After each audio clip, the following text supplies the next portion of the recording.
வாங்க இன்றைக்கி நம்ம சிக்கன் குழம்பு எப்படி பண்ணலாம் அப்படிங்கிறத பார்த்துக்கலாம். நான் வந்து ஒரு 1/2 kg அளவுக்கு சிக்கன் எடுத்து வச்சுருக்கேங்க. நல்லா உப்பு மஞ்சள் எல்லாம் போட்டு நல்லா கழுவிட்டு எடுத்து வச்சுருக்கேன். இப்போ நம்ம செய்ய ஸ்டார்ட் பண்ணிடலாம். இப்போ ஒரு கடாயில் தேவையான அளவு எண்ணெய் சேர்த்துக்கலாம். நான் ஒரு 3 டேபிள் ஸ்பூன் அளவுக்கு சேர்த்துருக்கேங்க. எண்ணெய் காயவுமே நம்ம கிராம்பு, ஒரு 2 சின்ன பீஸ் அளவு பட்டை, ஒரு கல்பாசி, ஒரு ஸ்டார் அனீஸ் மட்டும் சேர்த்துக்கலாங்க. கூடையே நான் ஒரு 3 மீடியம் சைஸ் பெரிய வெங்காயம் இருக்கும் பார்த்தீங்களா, அதை வந்து கட் பண்ணி வச்சுருக்கேன். அதை சேர்த்துட்டேன்.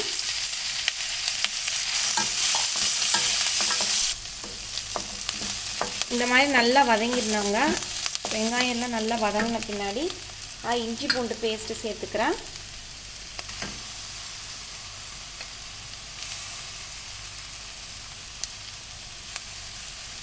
ஒரு 1.5 டேபிள் ஸ்பூன் அளவுக்கு நம்ம சேர்த்துக்கலாம்.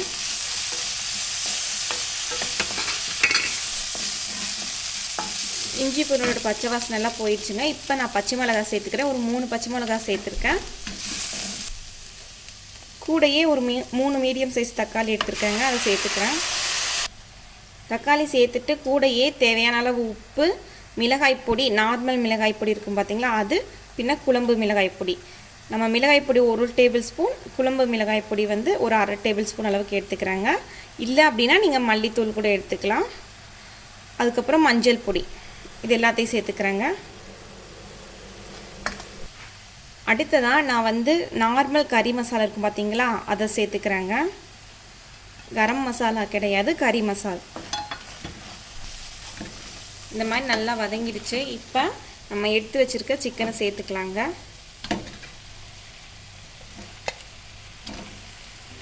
சேர்த்துட்டு இந்த மசாலா கூடையே நல்லா வதக்கிக்கலாம். இந்த மாதிரி ஒரு 1 நிமிஷம் மட்டும் நல்லா வதக்கி விடுங்க. வதக்கி விட்டுட்டு ஒரு 5 நிமிஷம் நம்ம மூடி வச்சிடலாம். இந்த சிக்கனில் இருக்க தண்ணியெல்லாம் கொஞ்சம் கொஞ்சமாக வரும் பாருங்கள். ஒரு 2 நிமிஷத்தில் இந்த மாதிரி தண்ணியெல்லாம் வர ஸ்டார்ட் பண்ணுது பாருங்கள். இந்த மாதிரி வந்த பின்னாடி நம்ம தண்ணி சேர்த்துக்கலாம். ஒரு 1 கப் அளவுக்கு மட்டும் தண்ணி சேர்த்துக்கோங்க. நல்லா கலந்து விட்டுட்டு நம்ம மூடி வச்சிடலாம்.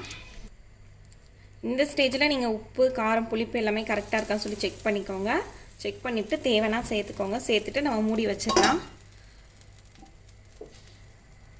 நல்லா கொதிக்க ஸ்டார்ட் பண்ண பின்னாடி நம்ம சிம்மில் வச்சோம் அப்படின்னா ஒரு 10 நிமிஷம் கழித்து நம்ம ஓப்பன் பண்ணி பார்க்கணும். பாருங்கள், இப்போ நல்லா கொதிக்க ஆரம்பிக்குது பாருங்கள். இந்த ஸ்டேஜில் நம்ம சிம்மில் வச்சிடுறோங்க. சிம்மில் வச்சுட்டு ஒரு 15 நிமிஷம் அப்படியே விட்டுருங்க. இடையில மட்டும் எடுத்து நீங்கள் லைட்டாக மட்டும் கிளறி விட்டுக்கோங்க. விட்டுட்டு நீங்கள் அப்படியே விட்டுருங்க. இப்போ ஒரு 15 நிமிஷம் சிம்மிலே வெந்தால் போதும். பாருங்கள், நல்லா கொதிச்சுட்ருக்கேன். நான் இடையில இந்த மாதிரி எடுத்து லைட்டாக மட்டும் கிளறி விட்டுக்கிறேன். 15 நிமிஷம் வைக்கணும்னு சொல்லியிருந்தேங்க. 10 நிமிஷம் ஆயிருக்கு. இன்னொரு 5 நிமிஷம் வேகட்டும். இந்த ஸ்டேஜில் இது வெந்துட்டு இருக்கும்போதே நாம் வந்து கொஞ்சமாக தேங்காய் துருவல் இருக்குது பார்த்தீங்களா, தேங்காய் துருவல், அப்புறமா ஒரு 2-3 முந்திரி பருப்பு, நான் வந்து சின்ன சின்னதாக இருக்கிறதுனால ஒரு 5 எடுத்துருக்கேங்க. இது ரெண்டையுமே சேர்த்து நம்ம லைட்டாக மட்டும் தண்ணி ஊற்றி மைய அரைச்சி எடுத்துகிட்டு வந்துக்கலாம். பாருங்கள், இப்போ நல்லா ஒரு 15 நிமிஷம் ஆயிடுச்சு.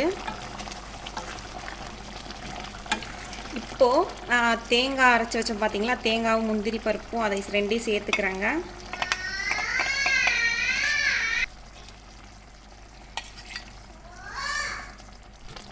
நல்லா கலந்துட்டு ஒரு 1 நிமிஷம் மட்டும் கொதிக்க விட்டால் போதுங்க. பாருங்கள், இந்த மாதிரி தேங்காய் முந்திரி பருப்பு சேர்க்கவும் கொஞ்சம் கெட்டியாயிருச்சு.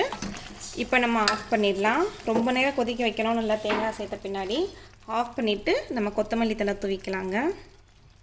தூவிட்டு கலந்து விட்டு அவ்வளோதாங்க, நம்மளோட சுவையான சிக்கன் கிரேவி ரொம்ப சூப்பராக ரெடி ஆயிடுச்சு. ரொம்ப டேஸ்ட்டாக இருக்குங்க. கண்டிப்பாக ட்ரை பண்ணி பாருங்கள். ட்ரை பண்ணி பார்த்துட்டு உங்கள் ஃபீட்பேக் என்னன்னு கமெண்ட் பண்ணுங்கள். தேங்க்யூ ஃபார் வாட்சிங்.